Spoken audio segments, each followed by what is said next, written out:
Coach, going back to some of the stuff you said before the basketball game, you said the difference maybe between these two teams was they had an outside shooter. And Connor Tucker, quietly with 14 points, it kind of popped up out of nowhere there. But you found an outside shooter, at least in the first half, in Todd Nelson. Yeah. Todd, had a nice performance tonight, kind of what we needed, and it looked like we had some good momentum, but about the middle of the second half, we stalled out, and Connor Tucker came off the bench and got loose for an 8-0 run by himself and changed the dimension of the game. And, it was sad that we were up 52-49, looked like we were back in control again. And actually, their little guard, number one, Darius Gatson, he hit a couple of big shots tonight. I think he had 2 threes, and he tied the game right back up, and then it was just a back and forth kind of affair.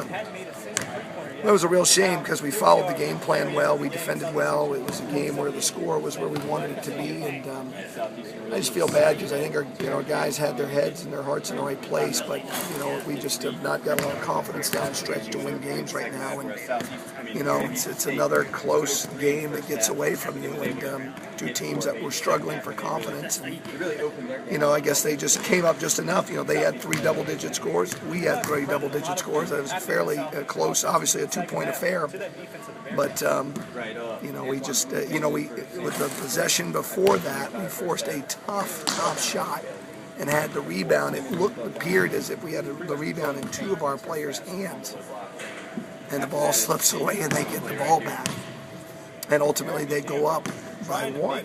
And we were up 1 if we suck in that rebound. There's no shot clock left. They have to foul us, and it's a whole different ball game. But, it's college basketball this time of year. The scores around the league kind of indicated that today. People were making a statement game, and this was supposed to be ours to see if we could somehow, some way, keep alive. But at 2 and in a million right now, it just doesn't look very good for us at 2 and 7. We're not totally out of it yet. But now you've got 4 road games in league and 3 at home, and none of them get easier. McNeese is not going to be easier than Sam Houston. And Northwestern State's not going to be easier than Sam Houston.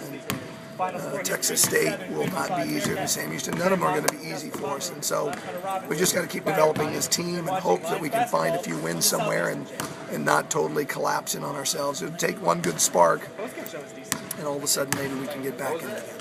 Well, you head out on the road. You got Texas San Antonio coming up on Wednesday night, and they lost today, but still a pretty good team over there in the Roadrunners. And you've got to go into the birdcage to beat them. Well, they've been beaten in there by Corpus Christi, but that was probably their lone, stubbing of their toe, so to speak.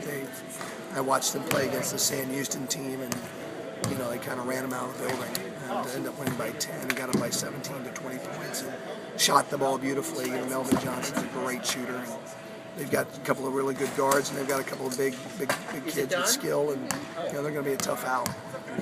We might can slow them down, but the question is on the road we're kind of terrible scoring the basketball. We can't score more than 55 points in our own building. It's going to be hard to produce points on the road. So it will be a very tough out. The only place I feel at all comfortable right now is at home, and we have 4 more home games, including the Bracket Buster Saturday. We just got to try to find a way to eke out a couple of wins at home and try to continue to develop this team. So. All right, Coach, thanks. Best of luck on the road Wednesday, and then you're right back home a week from today. Thanks. So, talk with